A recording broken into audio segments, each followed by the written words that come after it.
Afin de vous illustrer son obsession vis-à-vis du complotisme, voici une petite compilation des plus grosses théories du complot auxquelles Freeze fait référence dans ses 4 derniers projets. Séisme artificiel, contrôle de météo, chaîne Xen, je suis comme Arc, négro. Le projet HAARP, c'est un programme de recherche scientifique américain des années 90. Il était principalement axé sur une région de l'atmosphère de la Terre en utilisant des ondes radioélectriques à haute fréquence. Le but de HAARP était de mieux comprendre la nature et ses effets sur les communications radio, la navigation et d'autres systèmes électroniques. Cependant, au fil du temps, le projet HAARP a suscité diverses théories du complot au point que certains conspirationnistes ont prétendu que HAARP avait la capacité de manipuler le climat en utilisant des ondes radioélectriques pour déclencher des catastrophes naturelles comme des ouragans ou des tremblements de terre.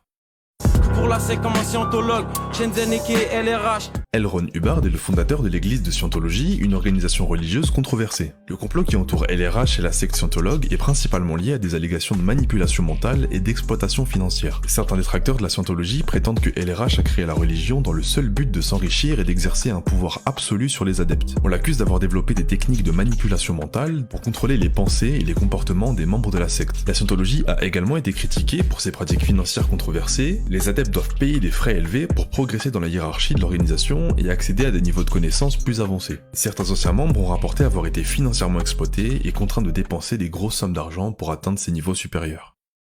Normalement ils vont descendre comme Nico Negro. REP moi, Marc Kadhafi, fuck la France tous les jours comme Nico Negro. Ici Freeze va faire le lien entre Nicolas Sarkozy et Muammar Kadhafi. Suite à des révélations, Kadhafi aurait financé la campagne présidentielle de 2007 de Nicolas Sarkozy en échange du soutien de celui-ci pour son projet d'unification de l'Afrique. Vu d'un mauvais œil par les Occidentaux, la montée en puissance de Kadhafi a été vue comme une menace claire et la décision a été de commanditer son assassinat. Cette tâche reviendra entre autres à Nicolas Sarkozy suite au déclenchement d'une intervention militaire en Libye orchestrée par l'ONU en 2011.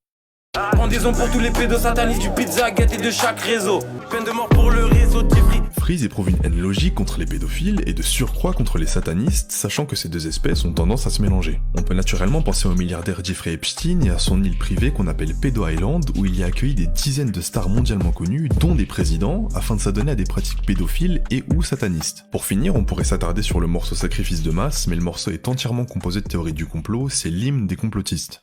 Cette obsession pour le complotisme, on sait pas vraiment d'où elle vient, si ce n'est que sa mère est professeure d'histoire et que la source des théories du complot viennent de faits historiques majeurs. On ne peut se défaire de l'impression qu'on a d'un Freeze Corleone venu en mission, mais de quelle mission on parle? Pour répondre à cette question, l'un de ses pseudonymes Shenzhen m'a fait faire le parallèle avec le personnage du même nom dans le film de Bruce Lee, La Fureur de vaincre. Dans ce film, on y raconte l'histoire de Shenzhen, un pratiquant de kung-fu qui apprend la mort mystérieuse de son professeur. Shenzhen va alors se plonger dans un profond mutisme, étant impuissant face à ça, tout en intériorisant sa haine, jusqu'au jour où des pratiquants d'une école de kung-fu voisine viendront le provoquer. C'est à ce moment-là qu'il extériorisera sa haine en semant le chaos sur son passage. Il enquêtera ensuite sur la mort de son professeur avant de découvrir que sa mort était en fait un complot visant son professeur, mort empoisonné. C'est en apprenant qu'un complot a eu lieu que Shenzhen partira en guerre contre ses auteurs avant d'y perdre la vie. Je m'explose gratuitement pour la cause gratuitement on s'explose. Freeze Corleone va rallier la cause de Shenzhen. Il est en mission contre les auteurs de complots à l'échelle mondiale et à plus petite échelle face aux rappeurs. Il est pas seul dans son combat, il est très bien entouré, cependant on a le droit de se demander, si Freeze se rallie à la cause de Shenzhen,